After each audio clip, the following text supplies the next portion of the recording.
अस्सलाम वालेकुम। तो आज का व्लॉग है रोबोटिक लाइफ इन अब्रॉड। सुबह होती है, शाम होती है, यूं ही ज़िंदगी तमाम होती है। Life in Saudi Arabia family के लिए ज़्यादा मुश्किल होती है या जो जॉब पे जा रहे हैं उनके लिए ज़्यादा मुश्किल होती है।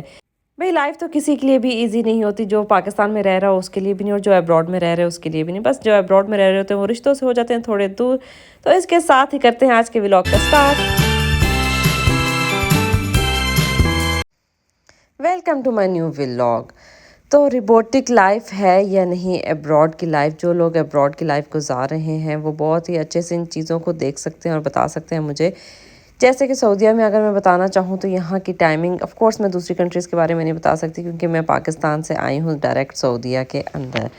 तो अगर आप हैं किसी और मुल्क में या किसी और कंट्री में तो ज़रूर शेयर कीजिएगा कमेंट्स में और बताइएगा कि आप लोग का एक्सपीरियंस कैसा है और कैसा नहीं है।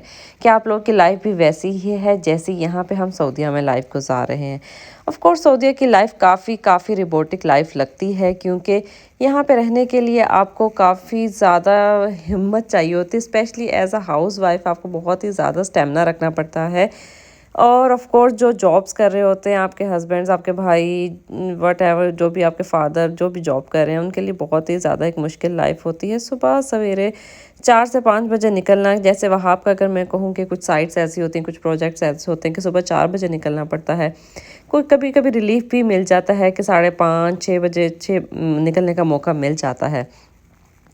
तो इस लिहाज से अगर मैं देखूं तो बहुत ही ज़्यादा मुश्किल है उनके लिए भी और मेरे लिए भी। और मतलब मेरे लिए इन अ सेंस कि किसी भी हाउस वाइफ के लिए यहाँ पे टाइमिंग्स बहुत ज़्यादा स्ट्रिक्स हैं क्योंकि रूल्स इतने ज़्यादा स्ट्रिक्स हैं। जहाँ पे भी जो कंपनीज़ हैं, जो साइट्स बनी हुई हैं, जो प्लांट्स हैं, वहाँ पे रूल्स जो हैं वो बहुत ही ज़्यादा स्ट्रिक्ट हैं। आपको एक टाइम पे पहुँचना है। आप डिपेंड करता है कि आपकी पोस्ट क्या है, आप किस उस फील्ड में हो। अब जैसे अगर हम लेबर को देखें तो लेबर की लाइफ और भी ज़्यादा टफ़ हो जाती है। यहाँ पे उनका वर्किंग वे ऑफ वर्किंग बहुत ही ज़्यादा टफ़ होता है कंपैरेटिवली जो उनसे ऊपर ऑफिसर्स होते हैं। तो अब जैसे वहाँ भी यहाँ पे हैं सेफ्टी में, सेफ्टी का ये होता है कि उसके उनके बगैर तो वहाँ पे प्रोजेक्ट स्टार्ट ही नहीं हो सकता। यहाँ पे रूल्स ऐसे हैं कि सेफ्टी वाला पर्सन होगा तो ही आगे काम स्टार्ट होगा। तो इसलिए जो है बिल्कुल भी ऐसा नहीं किया जा सकता कि आप थोड़ा लेट जा रहे हो या कुछ भी ऐसे टाइमिंग को आगे पीछे कभी भी नहीं कर सकते। You have to go on time. तो इसलिए भाई सुबह सुबह निकलेंगे 4 या 5 बजे, डिपेंड करता है कि आपको ट्रैवल करके कितना जाना है। अगर वहाँ का कोई 1.5 या 1 आवर का ट्रैवल, टाइमिंग तो होती है 6, जैसे वहाँ की शटडाउन्स में टाइमिंग होती है 12 आवर्स की ड्यूटी टाइमिंग है उनकी। लाइक 6 o'clock जाएंगे 6 AM और वापसी होगी 6 PM। तो 6 PM पे जब वापसी है तो ऑफ कोर्स उसके बाद आप आओगे घर पे, बात लिया भाई, चेंज किया, बच्चों के साथ थोड़ा सा टाइम स्पेंड किया, डिनर किया। और ऑफ कोर्स अगर आपने सुबह 5 बजे उठना है या सुबह 4 बजे उठना है तो आपको 10 से 11 बजे हर हाल में ही सोना है। तो 6 बजे ऑफ है तो कभी भी आप 6 बजे तो पहुंचोगे नहीं। पहुंचते पहुंचते 7 या 7:30 तो हो ही जाएंगे अप्रॉक्सीमेटली। और तो उसके साथ जो है 2 या 3 आवर्स ही बचेंगे मैक्सिमम अगर आपको फैमिली के साथ स्पेंड करने हैं। तो अगर आपकी फैमिली यहाँ नहीं है तो ऑफ कोर्स लाइफ बहुत ही डिफ़िकल्ट हो जाती है। आपको कॉल पे टाइम बात करने के लिए बहुत ही कम टाइम मिलता है कि आप अपनी फैमिली के साथ कॉल पे कांटेक्ट पे रह सको या वीडियो कॉल्स कर सको। यही 1 आवर और 1.5 आवर उसमें आके उन्होंने अपना खाना बनाना होगा। ऑफ कोर्स फैमिली नहीं आगे से कोई खाना रेडी करके तो रखेगा नहीं, या अगर खाना नहीं बनाना तो ऑफ कोर्स बाहर से जाके खाएंगे। तो ये चीज़ें काफ़ी ज़्यादा मुश्किल हो जाती हैं। विदाउट फैमिली तो और भी ज़्यादा मुश्किल लगने लगती हैं। बट वो कहते हैं ना, जब सर पे पड़ती है तो हर कोई कर ही जाता है, हर मुश्किल को निपटा ही जाता है। और टाइम आसान हो या मुश्किल, वक्त तो गुजर ही जाता है और गुजारना ही पड़ता है। तो इस लिहाज से सऊदीया की लाइफ तो बहुत ही ज़्यादा रोबोटिक है। आपको मोस्टली ज़्यादातर साइट्स पे ही काम करना पड़ता है। और अगर आपको अच्छी अर्निंग चाहिए तो ये लोग कभी भी आपको ऐसे में पैसे नहीं देते थे जब तक आपके अच्छा खासा कीमा ना निकाल दें। बस वीकेंड का आता है कि वीकेंड का वेट होता है कि फ्राइडे आए, ऑफ आए तो हम भी कुछ प्लान करें आउटिंग का या कुछ भी, अगर घर में भी होना है टाइम स्पेंड करने का। लेकिन जैसे आजकल वहाँ के शटडाउन्स हैं तो एक भी ऑफ नहीं होता फुल मंथ में। रेयरली कोई ऑफ सडनली आ जाए तो आ जाए, अदरवाइज़ कोई प्लान्ड ऑफ नहीं होता है कि भैया आज ऑफ हो जाएगा या कल ऑफ हो जाएगा। तो ये बहुत ही एक मुश्किल लाइफ है। आज मैं ये टॉपिक क्यों कर रही हूँ, आज मैं टॉपिक इसलिए कर रही हूँ कि 1 मंथ हो चुके हैं और वहाँ का कोई भी ऑफ नहीं आया है। और आज उनका ऑफ होने वाला था लेकिन वो कैंसिल हो के वापस और उनको वापस जाना पड़ा अपनी साइट पे। 5:30 से 5:30 उन्होंने निकलना होता है और 5 o'clock कॉल आ गई कि you have to come today as well. तो बस ये चीज़ें इंसान को थोड़ा अपसेट भी कर जाती हैं और मुश्किल तो झेलनी ही पड़ती है बाहर के मुल्क में रहने के लिए, अपनों से दूरी। और बस यहाँ पे घर में अकेले रहना भी आसान नहीं होता। आप पूरा दिन बच्चों के साथ थोड़ा हाइपर भी हो जाते हो, कूल भी रहते हो, काफ़ी मुश्किल डे होता है स्पेंड करने के लिए। बच्चों को एंटरटेन करना पूरा दिन और उसके बाद हस्बैंड का पूरा दिन वेट करना। ऐसा नहीं मैं कहूँगी कि सिर्फ हस्बैंड की रोबोटिक लाइफ होती है, आपकी फैमिली की भी लाइफ एक रोबोटिक लाइफ हो जाती है कि आपको अपने हस्बैंड के अकॉर्डिंग सब कुछ मैनेज करना होता है। उन्होंने सुबह अगर जाना है, अब जैसे नाइट शिफ्ट है तो बहुत ही ज़्यादा मुश्किल है। जब हम सोए हुए हैं तो उन्होंने साइड पे होंगे और जब हम जागे हुए हैं तो वो सो रहे होंगे। ऑफ कोर्स उन्होंने जाके नाइट शिफ्ट करी है तो वो 3 से 4 बजे उठते हैं, बस ब्रेकफास्ट करेंगे, ब्रेकफास्ट करके रेडी होंगे, बात लेंगे और बस निकल जाएंगे अपने काम की तरफ। तो ये चीज़ें हमारे लिए भी मुश्किल है, उनके लिए भी मुश्किल है, लेकिन वी हैव टू मैनेज। तो अगर आप लोग भी आने का सोच रहे हैं सऊदीया तो you have to build stamina in yourself. इस लाइफ का मज़ा भी बहुत ज़्यादा। ऑफ कोर्स आप अपने हस्बैंड के साथ रह रहे होते हैं, हस्बैंड के साथ बगैर रहना तो एक बहुत ही मुश्किल है। लेकिन जिनको रहना पड़ता है वो रहते भी हैं और मोस्ट प्रोबेबली कि ये टाइम मुझ पर भी आने वाला है। अगर मिशाइम की स्कूलिंग का यहाँ कुछ ना हुआ तो हम पाकिस्तान ही मूव करेंगे ऑफ कोर्स। लेकिन बस डिपेंड करता है सिचुएशन पे, सर्कमस्टांसिस पे कि क्या सर्कमस्टांसिस हमारे सामने आते हैं। और जो भी अल्लाह ने सोचा होगा बहुत ही बेहतरीन सोचा होगा हमारे लिए, मिशाइम और अलाया के लिए। मोस्ट अब यही सोच होती है बच्चों के बाद इंसान की कि जो बच्चों के लिए बेस्ट है इंसान वो ही करे।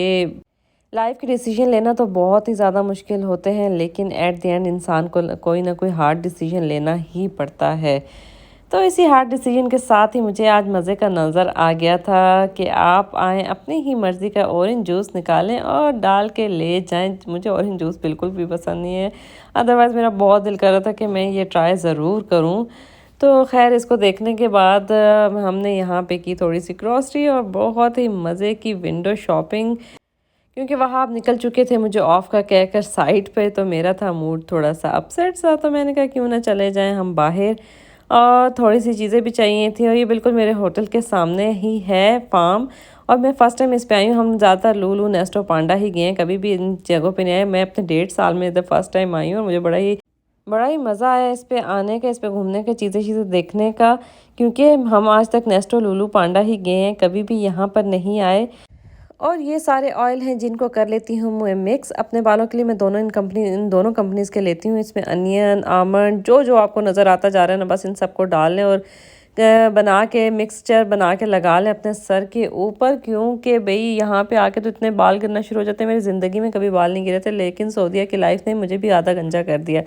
लाइक अगर मैं अभी भी 2-3 वीक्स अगर ऑयल नहीं लगाऊंगी तो इसका मतलब है कि मेरे सेकंड वीक में आके बाल हो जाएंगे गिरना स्टार्ट। यहाँ के पानी का प्रॉब्लम है या जो भी।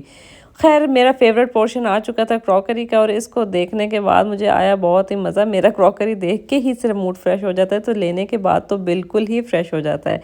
मुझे बहुत ही ज़्यादा मज़ा आता है विंडो शॉपिंग करने का, क्रॉकरी का। देखिए कितने प्यारे प्यारे सॉसेस के प्लेटर्स हैं, बहुत ही रीज़नेबल प्राइस में पड़े हुए थे। और यहाँ पे मुझे नेस्टो लूलू से ज़्यादा प्राइसेस रीज़नेबल लगे। This one is in just 24 riyal. और ये जो था भाई बाप रे, इतना हैवी था कि मुझसे इसका जस्ट ढक्कन ही नहीं उठाया जा रहा था और बहुत ही ज़्यादा ओवरवेट था। और ये 74 रियाल का था।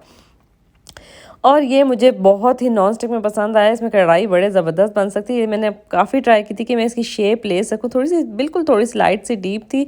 और इसमें बड़े मज़े की आप डिशेस बना सकते हैं। जैसे कि मुझे कुकिंग का बहुत शौक है, तो इसलिए मुझे क्रॉकरी लेने का भी बहुत ही ज़्यादा शौक है। और यहाँ पे मिशाई मलाया को बहुत ज़्यादा तंग करी थी, उसका मूड सख्त हो चुका था ऑफ।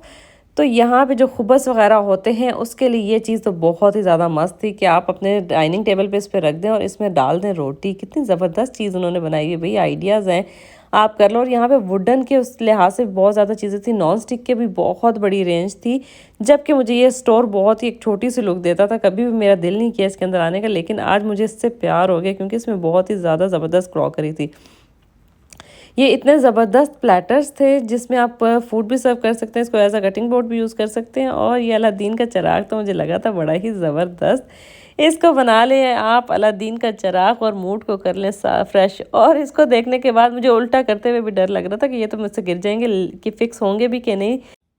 लेकिन भई ये जार प्रॉपर मैग्नेटिक बने हुए थे और बहुत ही प्रॉपरली फिक्स हो रहे थे, और इनको मैं उल्टा सीधा सब करके देख रही थी, यार ये गिरेगा तो नहीं, यार ये गिरेगा तो नहीं, इसमें कितनी पावर है इसमें। और ये प्रॉपरली फिक्स थे, तो मुझे ये बहुत ही ज़्यादा क्यूट चीज़ लगी। और इसकी प्राइस क्या थी है मैं बिल्कुल भूल चुकी हूँ। और ये यहाँ पे थी बहुत ही ज़बरदस्त और रीज़नेबल प्राइस में जार्स की रेंज। और तो अब मैंने सोच लिया कि अगर तो मैं पाकिस्तान जा रही हुई तो यहाँ से लेके जाऊँगी बहुत ही ज़्यादा जार, क्योंकि जार्स तो मेरी जान है। और मुझे बड़ा मज़ा आता है जार्स ख़रीदने का और उनको कलेक्ट करने का। और बस एक बड़ी सी रेंज होनी चाहिए, इंसान का किचन एक बड़ा ही ज़बरदस्त होना चाहिए। इस घर में तो बस कुछ ना लेने का दिल करता है और ना ही कुछ और करने का, क्योंकि किचन ही इतना अजीब है कि बस बंदा कहता है टाइम पास ही कर ले तो अच्छी बात है। और ये एयर टाइट फ्रूट चार थे जो कि बहुत ही क्यूट लग रहे थे। इसमें आप काफ़ी कुछ डाल के फ्रिज में भी रख सकते हैं, अपने डाइनिंग टेबल पे भी रख सकते हैं, इवन ड्राई फ्रूट्स के लिए यूज़ कर सकते हैं, डाइनिंग टेबल के लिए बहुत ही क्यूट लगेगा। और ये काफ़ी बाउल्स वगैरह और प्लेटर्स और हर टाइप की चीज़ें यहाँ पे पड़ी हुई थी। ये soup set type bowl plate set था जो कि बहुत ही डिफरेंट और बहुत ही प्यारा था। इसके साइज़ बाउल्स के बहुत बहुत बड़े बड़े थे, मतलब जिसको अगर ज़्यादा सूप पसंद है ना वो इसमें डाल के पिए। और ये एक प्लेटर था, केक प्लेटर इसको कह सकते हैं, बेकिंग के लिए। और जब मैंने इसको उठाने की ट्राई की तो मैंने कर दिया, आई एम सॉरी मैं आपको नहीं उठा सकती, आप तो हो बहुत ही भारी। काफ़ी हैवी चीज़ें थी कि अगर मैं इसको पाकिस्तान लाने का सोचूं तो मेरे एक ही बैग का वज़न हो जाएगा 20 kg, क्योंकि ये मुझसे अगर उठाया नहीं जा रहा तो ये कम से कम 10 kg का तो होगा ही, कि मुझसे एक हाथ से नहीं उठाया जा रहा। चलो 5 kg का ही कर लो, लेकिन 5 kg से तो ज़्यादा ही था। खैर इसके साथ ही हमने करवाई अपनी बिलिंग और इनको लेके मैं निकल पड़ी यहाँ से बाहर। आजकल ठंड हुई हुई है काफ़ी कम, और जो है इसलिए बच्चों कैप्स पहना के भी लाती हूँ तो फ़ौरन उतार देते हैं कि उनको लगने लगती है गर्मी। और यहाँ से मुझे इन चीज़ों को उठा के और अलाया को उठा के रोड को क्रॉस करना था, जो कि मुझे लग रहा था बहुत ही मुश्किल। ग्रॉसरी करके हम आ चुके थे वापस, और यहाँ पे मशाइम ने दे दिया था अलाया को धोखा। मैंने इनको जस्ट नाइट सूट पहनाया तो इनके लाला आ गए और वो मशाइम को लेके कहीं चले गए। और उस 1-1.5 घंटे में अलाया ने मेरी ज़िंदगी को कर दिया बहुत ही मुश्किल, क्योंकि वो मशाइम के बगैर रह नहीं सकती, और मशाइम बहुत ही मज़े से उसको अकेला छोड़ के चली गई, वो भी उसकी आंखों के सामने। तो मैंने 2 चक्कर लगाए नीचे के ये शायद आ जाए मशाइम और ये थोड़ा एंटरटेन हो जाए। खैर ये तो एंटरटेन ना हुई, हाँ भाई उन्होंने जल्दी से किया डिनर। बज रहे थे रात के 12:30 और आज ये हो चुकी थी दोनों सोने के लिए बहुत ही ज़्यादा लेट, क्योंकि मशाइम चली गई थी अपने लाला के साथ। तो अलाया ने भी किया मुझे फुल ऑन तंग, जिसकी वजह से अलाया को मैं लेकर जाती रही बार बार नीचे और उसको एंटरटेन करने की पूरी कोशिश करती रही। तो कमेंट्स में आप भी अपने ज़रूर अब्रॉड लाइफ के एक्सपीरियंस शेयर करना, अगर कोई भी ये वीडियो देख रहा है फ्रॉम अब्रॉड देखें। और एट द एंड में शाइम लेकर आई अलाया के लिए डोनट, ताकि मामा से डांट से बच जाए। तो इसके साथ ही मेरी वीडियो का होता है एंड टेक केयर, अल्लाह हाफिज़, हैव अ गुड डे।